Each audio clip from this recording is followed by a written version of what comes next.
तो हेलो मेरे प्यारे मित्रों, मेरे प्यारे छोटे भाइयों, कैसे होंगे आप सब? एकदम परफेक्ट होंगे। और नहीं है तो कोई बात नहीं भाई, जीवन का यही रीत है, कभी खुशी कभी गम, सब आता रहेगा। प्रभु पे विश्वास रखो, जो तुम्हारे लिए वो कर रहे हैं बेस्ट कर रहे हैं, और आपको अपना बेस्ट करना है बस। हम मोटिवेशन ज़्यादा हो चुका तो हम बता दें कि हमने पिछले क्लास में क्या पढ़ा था। पार्ट 1 में ये पेंटिंग देख चुकी थी हमने। भाई बड़ा गंदा लग रहा है यार, एक मिनट।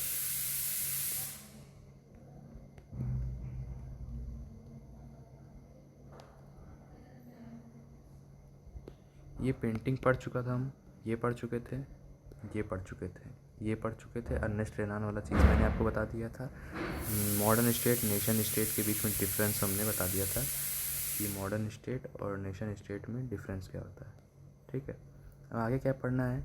बहुत मज़ेदार टॉपिक है ये वाले। टॉपिक से लिखित 5 मार्क्स का क्वेश्चन बन जाता है किसी न किसी सेट में। मैं अभी से प्रिडिक्शन कर दे रहा हूँ, किसी न किसी सेट में 1 हो, 2 हो, 3 हो, किसी में आपको देखने को मिलेगा ये।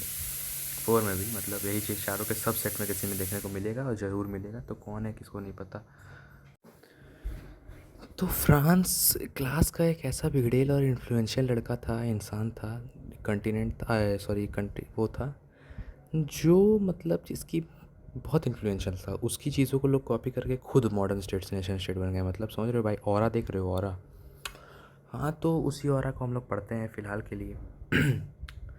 मैं आपको ऊपर का ये लाइन का मतलब समझा देता हूँ, यहाँ तक का, ठीक है।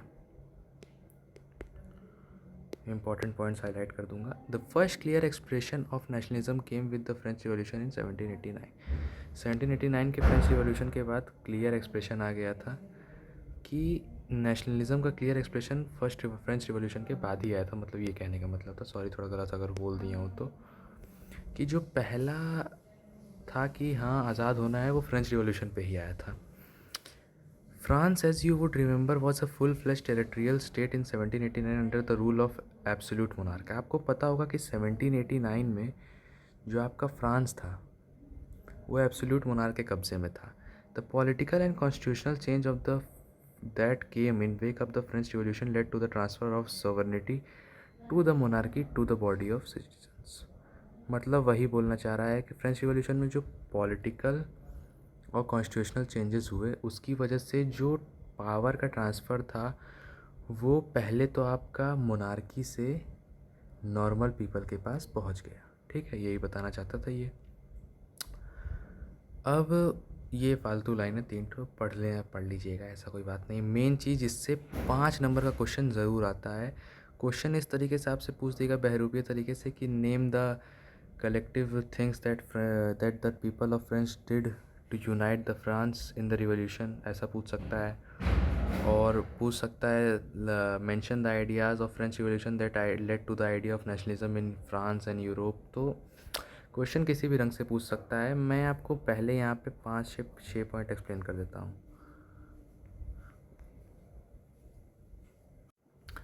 5 पॉइंट बता देते हैं पहले, जो मेजर एग्ज़ाम में लिखना रहता है। पहला पॉइंट आप सुनिए बढ़िया से इसको। अरे यार क्या चल रहा है यार। पहला पॉइंट, ठीक। पहला पॉइंट ये था कि आइडिया ऑफ लापात्रे, जिसको हम लोग कहते हैं फादरलैंड, मतलब एक ज़मीन को बाप बना देना। मतलब जैसे हम लोग भारत को माँ बोलते हैं तो एक इमोशन हमारा जागता है, वैसे ही लापात्रे मतलब फादरलैंड के प्रति, अपने उसके प्रति समर्पण। और the ideas of लापात्रे and le सिटोयन। ली सिटोयन मतलब सिटीजन्स। ली सिटोयन, पहले क्या होता था कि जो मैडम थी उनको, जो लड़कियां थी उनको मैडम कहा जाता था, और जो सर थे उनको मॉन्सॉयर कहा जाता था। मॉन्सायर, क्लास 9th में पढ़ा ही होगा। तो पहली जो कलेक्टिव चीज़ इन्होंने की थी, यही की थी कि जो वो था ला पात्रे फादरलैंड, और दूसरा ली सिटोयन, ये पहला काम था। दूसरा काम क्या था कि अब जो था नया फ्रेंच का फ्लैग इंट्रोड्यूस हो गया था रॉयल स्टैंडर्ड को रिप्लेस करके। जो राजा मोनार्की का जो मेजर कह सकते हैं फ्लैग था, उसको रिप्लेस करके एक फ्रांस का नया फ्लैग आ चुका था। तीसरा, फ्रांस की लैंग्वेज फ्रेंच लैंग्वेज को बढ़ावा दिया गया था कि बोलना है। चौथा, अब बोल दिया गया था कि कुछ मतलब हिम्स कंपोज हुए, कुछ धुन कंपोज हुई, कुछ सॉन्ग्स कंपोज हुए, ठीक है। कुछ सॉन्ग्स कंपोज हुए किसके लिए? उन लोगों के लिए जो शहीद हो गए, मार्टरेट, शहीद हो गए जंग में, उनके लिए कुछ सॉन्ग्स और हिम्स कंपोज किए गए। उसके बाद आपका जो था कि जो स्टेट्स जनरल होती थी, स्टेट्स जनरल, उसको रीइलेक्ट किया जाता है, रीइलेक्ट, और उसका नाम रख दिया जाता है नेशनल असेंबली। नेशनल असेंबली आप लोग जानते हैं, 9th में बढ़िया से पढ़े थे। नेशनल असेंबली में होता ये है कि सारे जो अबव 21 हैं, 21 उनको राइट टू वोट है, राइट टू वोट। समझ रहे हैं बात को? बस ये 5 पॉइंट अगर आप एग्ज़ाम में लिख देते हैं तो एग्ज़ामिनर बिल्कुल भी नंबर काट ही नहीं सकता है आपका, ये जान लीजिए। और ये इस साल प्री बोर्ड में यूनिट टेस्ट में कहीं पे भी आपको देखने को मिल सकता है ये चीज़ें, ठीक है। ये चीज़ें बढ़िया से एकदम दिमाग में रहनी चाहिए। इसी चीज़ को हम लोग थोड़ा सा पढ़ के फटाक से हाईलाइट करके देख लेते हैं क्या बोलना चाहता है। From the very beginning the French revolutionaries introduce measures to sense a relative belonging the ideas of la patrie and le citoyen, ठीक है, जिससे एक कम्युनिटी को इक्वल राइट मिलती थी एक कॉन्स्टिट्यूशन के बीच में, मतलब यूनाइटेड फील करते थे लोग। अ न्यू फ्रेंच का ट्राई कलर आया जो कि रॉयल स्टैंडर्ड को रिप्लेस करता है। स्टेट्स जनरल की को रीइलेक्ट किया जाता है, एक्टिव सिटीजन्स होते हैं उसमें, खाली वही रिएक्ट करते हैं, उनको नेशनल असेंबली बन जाती, उनको नेशनल असेंबली कह दिया जाता है। नए हिम्स कंपोज होते हैं, वोट्स टेक किए जाते हैं मार्टर्स को, मतलब उन लोग के लिए जो लोग शहीद हो चुके हैं उनके लिए, सब नेशन के नाम पे किया जाता है। एक सेंट्रलाइज एडमिनिस्ट्रेटिव सिस्टम बनाया जाता है जो कि सारे लॉज को कंट्रोल करता है कि सबके लिए लॉज एक हैं कि नहीं हैं। तो मतलब मैंने 5 आपको बताए थे, जो 5 आसान थे और वो 5 पूछे जाते हैं पेपर में, वो आपको लिखना था। बहुत आसानी से समझाए थे मैंने, उसको अपनी भाषा में समझ लिख दीजिए। थोड़ा एनसीईआरटी का भाषा प्रयोग कर लीजिए, एक नंबर भी नहीं कटेगा। फ्रेंच लैंग्वेज को पेरिस में लैंग्वेज कॉमन लैंग्वेज बना दिया गया था, ठीक, ये हो गया। अब रिवॉल्यूशनरीज़ इतने डंडा वाले थे कि इनको था कि अब फ्रांस को ही नहीं आज़ाद कराना है, फ्रांस को तो हमने कर दिया, अब हमें पूरी यूरोप को इस तरीके से, इस गदर तरीके से आज़ाद कराना है कि पूरा यूरोप डेस्पोटिज़म का जो गंदा बीमारी कीड़ा लग चुका है उससे अब पूरे यूरोप को हमें आज़ाद कराना है। वही लिखा हुआ है इसमें। The revolutionaries further declared that it was mission and the destiny of France to liberate the people of Europe from despotism, in others word to help the Europe to become nations. वही था कि Europe के लोग help करना चाहते थे, दूसरे लोग यूरोप के लोग का भी हेल्प करना चाहते थे, फ्रांस के लोग, उनकी डेस्टिनी में लिखा था कि उनको हेल्प करके उनको आज़ाद कराना है, नेशन स्टेट बनाना है, नेशंस बनाना है, ठीक। अब देखो चेंजेस क्या होते हैं, फर्दर चेंजेस क्या होते हैं, ठीक। New even when the news of events in France reached different cities of Europe, students और अदर मेंबर्स जो एजुकेटेड क्लास के थे वो जैकोबिन क्लब बनाने लगे। जैकोबिन क्लब आपको याद होगा, मैक्सिमिलियन रॉबस्पियर वाला। उसके बाद एक्टिविटीज़, और नहीं याद है तो किसी यूट्यूबर का वीडियो देख लीजिए, किसी का भी देख लीजिए, बहुत बड़े बड़े टीचर पढ़े हुए हैं, ठीक है, दिगराज सर हुए, कुणाल सर हुए, बहुत बड़े बड़े टीचर हैं। उसके बाद जो फ्रेंच की आर्मी थी वो Holland, Belgium, Switzerland, Italy 1790s तक पहुंच चुकी थी। ये सब आपको याद करने की ज़रूरत नहीं, फर्दर कहानी में दिया ही हुआ है तो आपको पता चल ही जाएगा कि क्या सीन है, ठीक है। इन रिवॉल्यूशनरी वॉर्स से जो फ्रेंच के आर्मीज़ थे वो नेशनलिज्म की आइडिया फर्दर बढ़ाने में सतत सक्सेसफुल हो चुके थे। यही 3 चीज़ें हो रही थी, ठीक है। अब वो चीज़ याद करने की ज़रूरत नहीं है, वो चीज़ सबको पता है जनरली क्या था कैसे था, ठीक है। एक यहाँ पे एक इम्पॉर्टेंट सा तस्वीर रह गया शायद, वो बताते हैं। ये कुछ नहीं था, the cover of German almanack designed by the journalist Adrian रेवेन। इसमें मतलब याद कर लीजिएगा कि ऐसा पिक्चर आए तो यही पूछेगा कि कौन बनाया था, तो एंड्रियस रेबमैन, और जर्मन का था, जर्मन एलमेक था 1798 का है, ठीक है। ये पढ़ लीजिएगा, ठीक है। जो इम्पोर्टेंट है वो मैं बता दूंगा, ये उतना इम्पोर्टेंट नहीं है, नहीं आता उतना, ठीक है। ये नीचे की चीज़ें दी हुई हैं, अभी बाद में आपको पता चलेगा। अब देखिए एक बहुत ख़तरनाक चीज़ होती है, एक हेडिंग बढ़िया से डाल लीजिएगा जो कि था राइज ऑफ नेपोलियन। पढ़ा होगा आपने कि डायरेक्टरी की सरकार थी तो बहुत ज़्यादा बैलेंस क्रिएट नहीं हो पा रहा था गवर्नमेंट में, जिसके कारण जो नेपोलियन बोनापार्टे की है एंट्री हो जाती है। ठीक है, 1804 में कुछ कोड भी लाता है नेपोलियन अपना, तो वो सब तो नाइन्थ में पढ़ा था। उसका इम्पैक्ट, उसका फर्दर मतलब इशू, उसका फर्दर मतलब रिफ्लेक्शन क्या था, वो अब क्लास 10th में पढ़ना है। तो आइए थोड़ा देखते हैं। तो एक बार ऊपर ऊपर से कहानी बता दें, जो मेन एक्सप्लेनेशन है दे दें। तो जो यूरोप में आया 1804 में आपका नेपोलियन बोनापार्टे, नेपोलियन बोनापार्टे 1804 में आया। सिविल कोड लॉन्च किया 1804 का, सिविल कोड 1804 का, इसको नेपोलियनिक कोड भी कहते हैं, नेपोलियनिक कोड, कोड भी कहते हैं। इस कोड में था क्या, चार चीज़ें थी, तीन चीज़ें।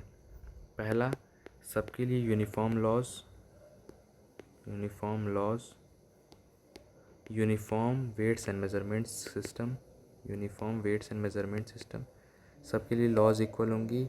वेट्स एंड मेजरमेंट का मतलब यही है कि आपके वेट और मेजरमेंट की बात नहीं हो रही, कपड़े की वेट और मेजरमेंट की बात हो रही, क्योंकि उस समय बहुत कपड़ों का अलग था कि आप इस जगह रहते हैं तो कपड़े का दाम अलग है, वेट अलग है। उस एक कहीं पे कपड़ा 10 रुपया मीटर के हिसाब से है, तो कहीं पे 100 रुपये मीटर, तो कहीं 200 रुपये मीटर, वैसा टाइप का था। उसके बाद एबोल्यूशन ऑफ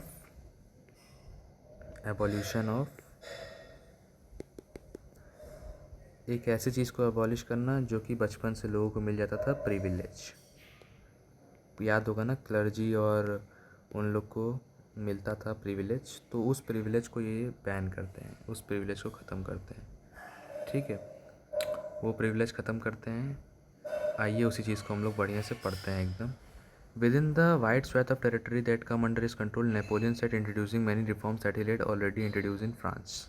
ठीक है, through a return to monarchy of हाँ, ये याद कर लीजिएगा कि नेपोलियन के आने से मोनार्की ख़त्म हो गई थी और डेमोक्रेसी ख़त्म हो गई थी और मोनार्की आ गई थी। ठीक है, ये याद रखिएगा, मेन चीज़ उसमें पूछ देता है, असर्शन रीज़न वगैरह में पूछ देगा कि, पूछ देगा नहीं, चलिए मैं आपको क्वेश्चन पूछता हूँ, कमेंट में आंसर बताइएगा कि असर्शन दिया हुआ है, ध्यान से सुनिएगा इस चीज़ को, असर्शन दिया हुआ है, या तो छोड़िए आखिरी में पूछता हूँ, याद दिला दीजिएगा, आखिरी में पूछता हूँ, अभी तो याद ही होगा आप लोग को। ठीक है, but in administrative field head comparative, मतलब बहुत सारे सिविल कोड लॉन्च की, मेन चीज़ें मैं आपको दिखा देता हूँ। सिविल कोड आया,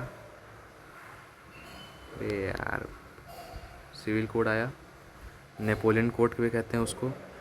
सारे प्रिविलेजेस जो बर्थ से मिलते थे उसको हटा दिया, राइट टू प्रॉपर्टी ला दी। ठीक है, और मेरा जो तीनों था वो आपको समझ में आया था, तो वही लिखना है, राइट टू प्रॉपर्टी भी उसी में ऐड कर सकते हैं। ये चीज़ें आपको ऐड करनी है कि जो कोड था वो दूसरे जगह पे, डच रिपब्लिक, स्विट्ज़रलैंड और इटली, जर्मनी के पास जब पहुंचता है तो उसमें वहाँ पे क्या क्या बदलाव आते हैं, तो ये पहले आपको याद करना पड़ेगा कि कैसे ये कंट्रीज़ का नाम याद रखना पड़ेगा। तो एक बढ़िया नेमोनिक मैं बताता हूँ, Dada Saheb, Dada Saheb _IG, Instagram account है ना भाई, दादा साहेब _IG। दादा से याद कर लीजिए आप, दादा के डी से याद कर लीजिए आप बढ़िया से एकदम, डी से याद कर लीजिएगा डच रिपब्लिक, एस से स्विट्ज़रलैंड, आई से दिया है ना कंट्री का नाम इटली, और जी से जर्मनी। ठीक है, बस परफेक्ट, एकदम ऐसे याद करिए, नेमोनिक बना के जीवन एकदम मस्त चलेगा। ठीक है, क्या पढ़े एकदम फटाक से, एक आखिर रिवाइज़ कर लेते हैं, रिवॉल्यूशन कर लेते हैं कह रहे हैं। उसके बाद क्या था उसमें सिस्टम की, जो नेपोलियन ने सिंप्लीफाई तो किया एडमिनिस्ट्रेटिव सिस्टम, यहाँ पे फ्यूडल सिस्टम ख़त्म कर दिया, सर्फडम से हटा दिया। सर्फडम मतलब था कि खेतों पे लोग, राजा लोग राज करते थे, तो राजा नहीं, नॉर्मल इंसान भी, तो वो एक तरीके से कह सकते हैं मजदूरी, बेगारी करवाता था, एक रेंट जो लोग पे करते थे उनसे, तो सर्फडम यही था। मेनोरियल ड्यूज़ तो वो कुछ थे, मतलब उन लोग के जो पैसा वगैरह से रिलेटेड चीज़ें थी वो सब। टाउन में गिल्ड रिस्ट्रिक्शन हटा दिए गए थे, ट्रांसपोर्ट और कम्युनिकेशन सिस्टम इम्प्रूव हो गया था, जिससे पीजन और आर्टिशंस का नया बिजनेस सिस्टम डेवलप हो रहा था। और वो लोग बहुत खुश हो रहे थे इस नए चेंज से। यही चीज़ दिया हुआ है इसमें, ठीक है।